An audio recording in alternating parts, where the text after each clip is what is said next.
Welcome to the Design Build Institute of America's Design Build Delivers podcast. I'm Kim Wright at DBIA's national headquarters. Do you recognize this sound? It's the sound of progress a century ago anyway, when manual typewriters first came on the scene. Imagine how far we've come in managing our information and data since then. Today, we're going to talk about innovation and specifically how big data is now transforming the water wastewater sector. From smart meters to artificial intelligence, the sector is embracing a digital transformation to work better and smarter. Today, we'll talk to Reese Tisdale, the president of Bluefield Research. He's got some interesting insights into how the industry is seeking ways to reduce water loss, improve efficiencies, and apply data-driven solutions to solve age-old infrastructure problems. We're talking to Reese Tisdale, co-founder of Bluefield Research, and we're going to talk about big data and digital in water. Let's start way at the top. I mean, we're seeing a digital transformation in water. Describe to me a little bit about what's happening. I mean, I guess even for me, let's step back, like, what is digital? Good. So that's sort of always the question that everybody asks, and we talk about it. Well, it can be called a lot of different things. It can be called smart water. It can be called Internet of Things. It can be called, the industrial internet.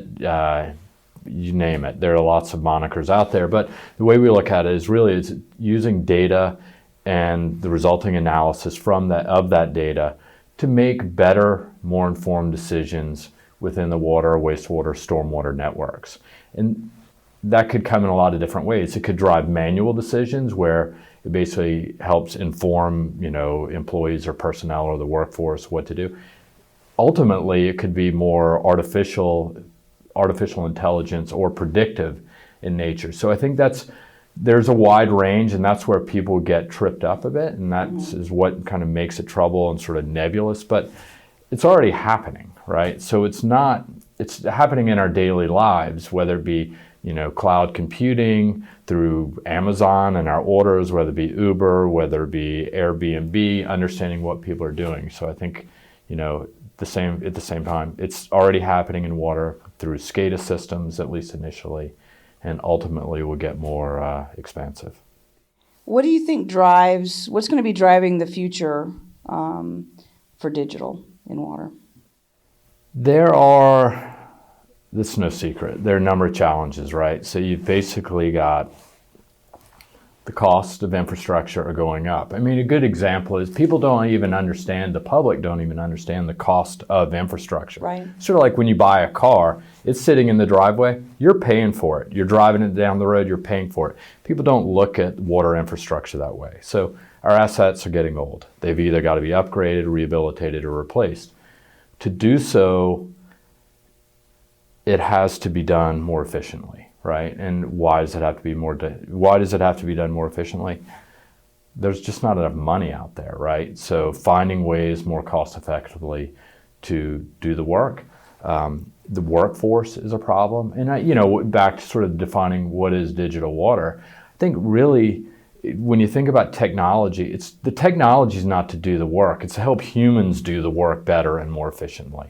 That's really where it's critical, and that's a key differentiator. We're not going to have robots running around the water and wastewater sectors doing all the work. There's the climate issues. The big storm events. Stormwater is a major problem. So at Bluefield, we've tracked, with the help of NOAA. Since I think our data is since 1980, there are 241 events in the U.S. that cost over $1 billion, right? Billion dollar impacts. So it's significant, but more importantly, that trend is up. It continues to climb. So that's a big problem. Rates, water rates will continue to climb. Our data shows, I think on average, increased water rates of 4% a year, 4.5%. I think even more importantly, which is where data and better analysis can be used, and that is helping plan those rates better. They shouldn't be so volatile. I don't know why we're paying, in some years you're paying 20% increase, other years you're paying 0% increase. This customer management, that's where it can be really useful. Well, I think it's interesting too, you make the point that it's not just planning for the future. It's the day-to-day maintenance. There are things that we can do more efficiently just day-to-day. Sure. That data allows us to get a handle on. Yeah, no, absolutely. I mean, it helps us make better decisions, and it also ideally helps mitigate risk as we go forward too. I try to use real world examples. I'm in Cincinnati. I'm trying to, I'm traveling. My credit card company doesn't necessarily, well, I guess they do because I'm using it, but, I go out to a big dinner and then I get an email that says, hey, are you really in Cincinnati? Do you really want to use your money? Do you really want to use your money and pay us for it? But that's artificial intelligence. It's not like someone sitting behind a screen in New York or Sioux Falls or tracking your every movement, tracking my every move. So, and I think it's already happening in the water and wastewater sector, whether it be workforce management. There are people out, they're boots on the ground. They're using iPads. They're using advanced technology just to track, whether it be GPS locators. These are basic steps, and it is incremental. No one is expecting by 2020 that the U.S. market, water, wastewater, or global for that matter, is going to be, super advanced. It's just not the nature of the industry. So I think everybody needs to keep things in perspective. At Bluefield, we say digital. Yeah, it's a progressive word. It's an active word. It's a buzzword, if you will. But the point is, it is where the future is heading, whether we want it to be that way or not. Give me some practical examples that we're seeing in water. I mean, we're talking about systems and sensors and... I mean, it could be a number like leakage management. I mean, obviously in the U.S. that's a big one. So if you're looking at 20% leakage management, identifying the leaks. Are you having leaks? What's the impact of that? Where being so identifying what's happening. Could be flow rates, water quality monitoring. Obviously, we're seeing things like PFAS is emerging as a contaminant. Like how do we track that? How do we stay on top of that? Harmful or algae blooms. Right, that's another one where last summer it was a big discussion in Florida elections. It's a big issue in Toledo, obviously. Ohio and Oregon have some of the most advanced, relatively speaking, monitoring policies or regulations in place. They are the leaders geographically, but it's not. You can't make better capital investment decisions, whether it be installing plants or installing, capital equipment, if you're not monitoring and understanding what's happening in a more regular basis and a more cost-effectively. So I think that's how it can be used. I mean, and I think the other way to look at it is also just on the customer side, sort of is, I think in the power sector, they call it sort of like edge computing or getting closer to the customer, like understanding what they're doing. Insurance companies, they want to understand what's happening in a home. If flow rates are changing within a home, it could potentially be a major water leak. And so that's a benefit, obviously, to the water utility, benefit to the customer, maybe, and, is the first step. Secondly, to the water utility potentially, although they're oftentimes volume-based, right. And then the insurance company. Well, you mentioned Oregon. I was going to ask you about who are there innovators out there, leaders who are kind of setting the pace for others to watch and see what's working, what's not? Yeah, so the vendor landscape is crazy. So to give you an idea. As far as having lots of options? Just lots of options. I think that's actually one of the challenges in that the utilities or municipalities, they're just being bombarded by so many companies. So at Bluefield, I think we track 350 to 400 vendors that are deploying different solutions. It's really interesting the way we track it, like when were these companies founded? So of those 350, I think that's the magic number, 350 vendors, I think 60%, 65% of them were founded since 2000. So it's really, but that's kind of the way the world is, right? You got the metering companies that have been around since 1896 in some cases based on their founding.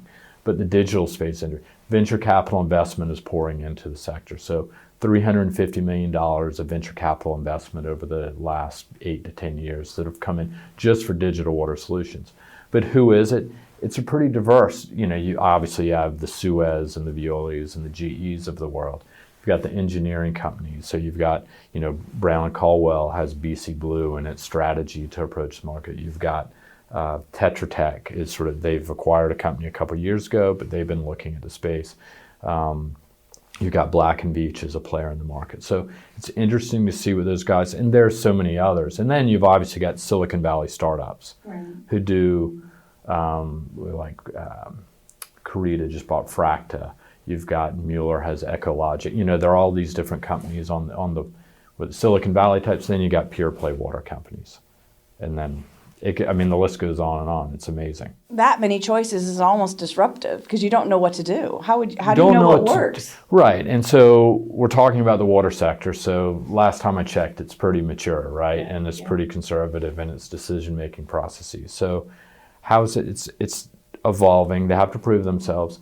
And digital, there are no boundaries on digital, right? So Europe is an incubator. The UK in particular is an incubator for a lot of companies. Like Arcadis has just, acquired Seams recently. They just acquired another company recently. These are being deployed in Europe. So the idea is, hey, will those make it over to the US?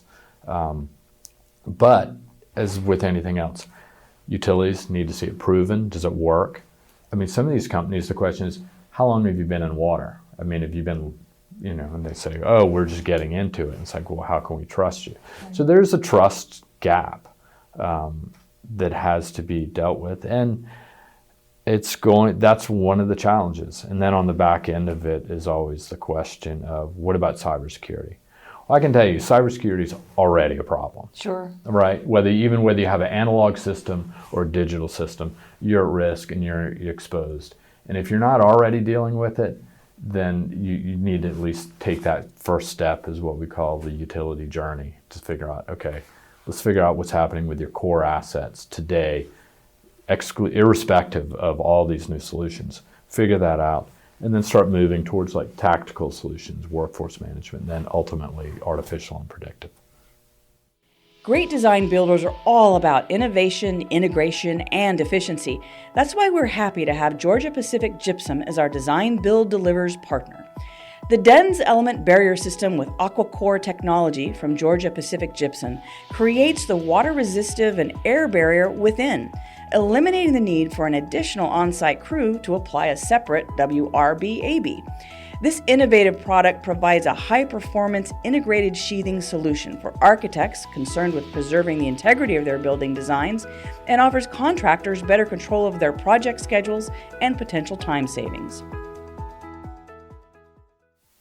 You get back to that trust issue, because if you have a new user who's not really sure about what this technology is going to get them in the end, but it does potentially in their mind open up the fear of their security, losing some sense of security, then you can see where there's almost a block to get started.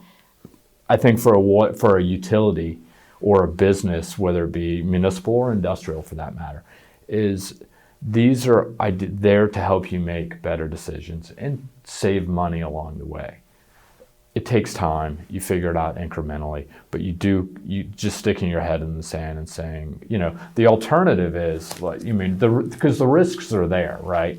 Whether they be climate, whether they be cost, whether they be customer, those risks are there. They have to be managed. So can they manage them by maintaining the status quo? I don't think so. So the alternative, do private investor-owned utilities come in? There are 115 investor-owned utility acquisitions last year in the U.S., 130 the year before. So the average is about that every year. There are a lot of systems to be bought. But by 2050, will the entire network will change? I think it will be definitely different. And I think that's where things like design, new business models or alternative strategies are really critical in sort of driving an evolution. You have to use evolution in the water sector. It's never going to be a revolution. Right. It's more evolution. So that's really what's going to end up happening. That's the role that Design Build has played in water, in that it's behind in water where it was in transportation, and yet the industry has seen the need, and even through Progressive, which is an even more collaborative form of design build. They're seeing the need to approach these different ways of looking things, breaking out of the norm because of the challenges that you've talked about, the things that everybody knows coming down the pike. Yeah. So it kind of mirrors that. Yeah. There was a Harvard professor recently that I was listening to. He was being interviewed, and it was talking about it was basically a startup, how to grow a startup, and how do you get your first 1,000 customers. So sounds sort of, I'm way off base here, but hear me out. I think the key is, if you're a water utility, don't look at, DC Water or, Grand Rapids or Cary, North Carolina, to say, wow, these utilities are innovative. And I'm just picking names out of a hat. They're innovative. Look what they've done. They've been at this for 5, 10, 15 years, right? Don't think about where they are now. Think about where they were at the beginning. And that's sort of what I was talking about, this conversation with this Harvard professor, who was like looking at back to Uber or back to Lyft or Airbnb. Everybody gets excited to say, wow, they're so successful, they're growing so fast. The reality of it is, on day one, they were pretty podunk compared to what they are now. On that, you go online and you type in, I need a bedroom in New York City. On the back end, someone's making telephone calls to find you a bedroom. Completely different now. Technology was not the issue. It was the core operating assets that were the biggest issue. So happens all of us. We're all trying to keep up with the Joneses in one form or another, whether it be Bluefield Research trying to keep up with other businesses and compete in the market, whether it be water utilities trying to provide the best services and looking at all the peers. That's really the challenge. And stepping back, doing a little self-reflection and saying, all right, where are we today? Where can we be in 10 years? But how did others do it? But how did they do it from day one, not year 10? Right. What are those introduction steps? Where do we begin versus where to envision ourselves 30 years from now? And it should be easier, because there are solutions that have made it easier. They've cut down, they've cleared the path of how to do it. So, hey, you don't have to be necessarily the innovator. You can be an early adopter. Are there significant utility success stories out there? Are there leaders in innovation that folks are looking at already, saying, look, so-and-so did this, so-and-so did that? Look, I think there are, when it comes to, there's some, we track hundreds of projects. I mean, the UK utilities are successful. Part of it is regulatory driven, right? Okay. So the regulations in the UK driving not just OPEX and CAPEX, management, it's really TOTEX as a whole. So what you're seeing, Europe or UK utilities driving that. In the U.S., it's a little bit harder. At Cary, North Carolina, that is a utility that they're deploying new solutions. They're trying different things, and they've moved along that curve. So, you're putting me on the spot a little bit. Which goes to show, though, that it's not necessarily going to be those big, huge utilities. I think that, and that's exactly what I said. I agree with you completely. It doesn't have to be the DC Waters. And DC Water, they're innovative and they're in the way. They do environmental impact bonds. They've got all these new different solutions. Part of it's marketing. They're smart. And the key is educating the customer, right? Yeah. The customers are happier. I mean, they do these, silly videos that you see sometimes. But hey, if it works, it should be about the customer, right? It's not about sort of the utility. And so providing the best service, notifying them in various forms. I mean, whether it be, electronically, whether it be by email, or whether it be by YouTube, hey, we are, chlorinating the system. We're doing these operational changes to the system, or we're digging up your street. You can that customer connection. Yeah, you can do that. Really, do you need to stick a piece of paper on my door? Look, I get it. Do phone books exist anymore? I think that's a good question. I think we've gotten rid of gone. I think we've gotten rid of phone books, so it can happen, right?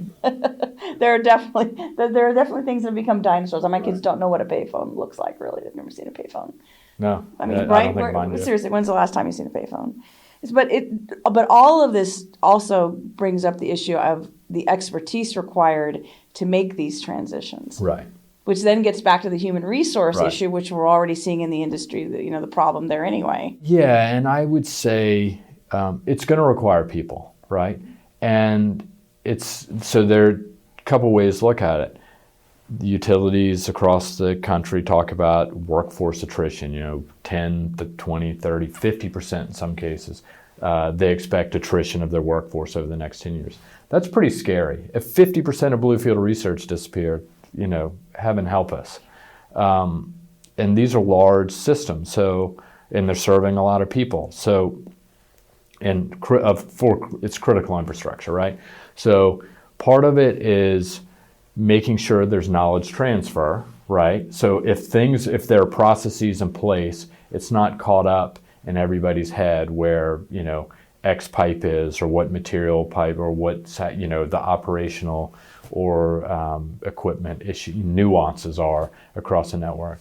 The other part of that is, the industry does have to attract people. I think we're beyond millennials now, next generation. But the point being is, it is interesting. I think it's really important. You have to attract people, and people, they're going to be more energized if it sort of applies to their daily lives. If it's, if someone were to say, hey, come work for, we're hiring at Bluefield Research. We need people who can use an abacus. Right. I don't think I'm going to get. I don't think so. I'm not going to get many employees. Well, and that may even help solve. That maybe the solution is all weaved into every bit of this. We're seeing attrition in our current generation. It happens. Yeah. And the future generation, we all know, want something different in their work world. Yeah. At the same time, we're seeing a digital transition. Yeah, and look, it's not doom and gloom. Sometimes I feel like I do go to water conferences, and it's like, oh God, rates are rising, everybody hates us, because we're slow, we're risk averse. That it doesn't have to be that way. This is an opportunity. It's an opportunity to make the system better. It's going to cost money. It's going to cost money regardless, right? So doing nothing costs money. Doing nothing costs money. If not, it makes it worse. And the data shows that when you look at capital, public spending on water systems in the U.S. has gone down last 5 out of 10 years, right? OPEX, it continues to climb. CapEx continues to go down. And so that divergence is a problem. Ultimately, things are going to have to be rehabbed, or there's going to be new build. And it's not like population's not growing, right? In places like California or Arizona, Texas, Florida. So there's so many different demands on the existing infrastructure. It just, it's an opportunity. I think I try to be optimistic about it. So how does it apply? How does this apply to design and build? I would say, look, there's existing infrastructure. Things do need to be replaced. It's about helping make better decisions, right? And whether that be within the network or whether it be adding new capacity along the line. And so digital solutions are pervasive, whether it be in the designing of systems, but also how does it fit within an existing, from here's the problem, so identifying the problem, to what are the options and solutions. Okay, well, here's design that in a solution that can work using these different technologies or business models, and then what's the output look like. And so that's where I think it's applicable, and I think part of it is just to be aware across the value chain of infrastructure, build out, like understanding here are various solutions. And because the sector as a whole is broken out in silos, and it's understanding what solutions are applicable within those utility silos, whether it be the back office, whether it be the vertical assets, the linear assets, and then also Reese. the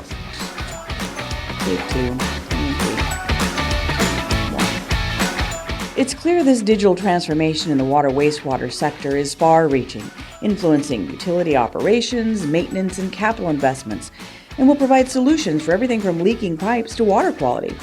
Of course, Design Build is also a force multiplier for water projects, optimizing collaboration to inspire that digital innovation. Thanks to Reese Tisdale, the president of Bluefield Research, for talking to us today, and thanks again to Georgia Pacific Gypsum for bringing this podcast to you. Have you ever been to a DBIA water wastewater conference? They're terrific events created by and for design builders. So go to dbia.org/conferences for details.